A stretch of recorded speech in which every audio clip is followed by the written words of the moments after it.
All right, so for those of you who just watched this video, my Velomobile speed test, I want to take a moment to explain what a Velomobile is. So this is underneath this shell, there's a recumbent trike, which you see in one of my other videos. Now, the difference between this recumbent trike and that recumbent trike is this one has a shell around it. You might be asking, what's the purpose of this? Why would you want something like that? Well, the purpose of this is to make it more aerodynamic. That's why it's in a teardrop shape.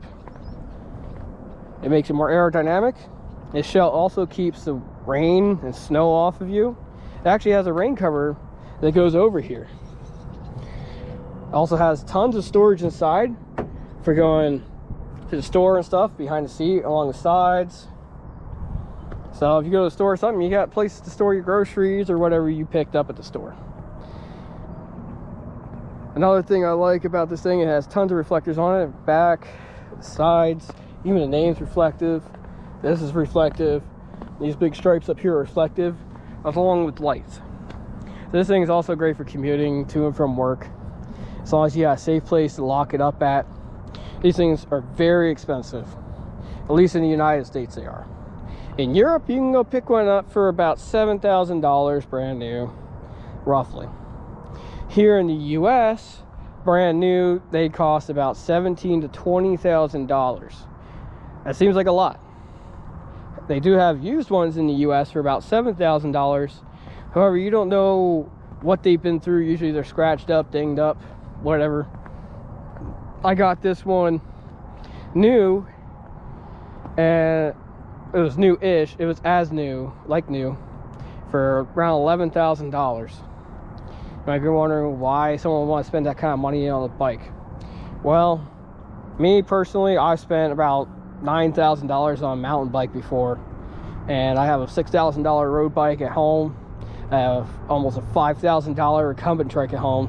So for me, this wasn't too much of a stretch to go an extra couple $1,000s and get something like this that I could ride all year round, except in deep snow, because this thing does have very low ground clearance, as you can see under there. So I also like the fact of how comfortable it is, and it's really about comfortability and speed for me. So I got something that's fast and comfortable.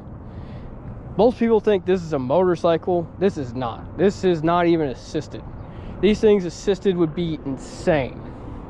Like, if they had no limiter on the assist, these things would be insane. You could probably go about 35, 40 miles an hour all day long if you had unlimited electric motor. So I just want to take a moment to point that out. The rolling resistance isn't the best on these tires. They're not the most optimal tires. You can get faster tires for them. It's a 20-inch front and a 26-inch rear. I like this rear tire. It's a Schwalbe Kojak. It's pretty much just a wide, slick tire, and I like it. It provides me with comfort and speed.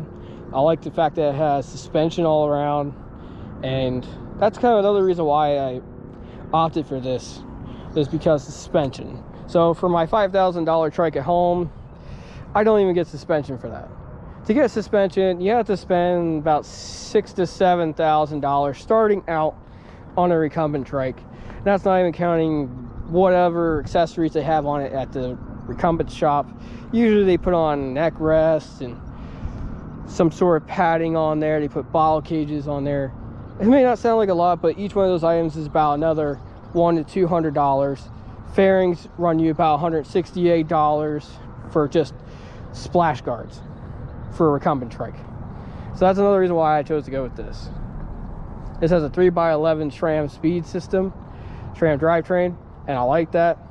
I always like SRAM. Shimano hasn't really been reliable for me, and SRAM is just kind of what comes on everything high-end. It's got all the creature comforts I could want, and it's just something for me. It's something for cyclists that like to ride a lot, want to be comfortable, put long hours in the saddle, and this isn't even a saddle, so you don't get saddle sores. But I could tell you, I put over about 100 miles on this thing since I got it yesterday. Okay, and usually I don't ride that much in a day. in a 24-hour period, but I'm feeling okay because it's almost like you have an assist because it's aerodynamic. But I think that's all for explaining what it is, what the purpose is.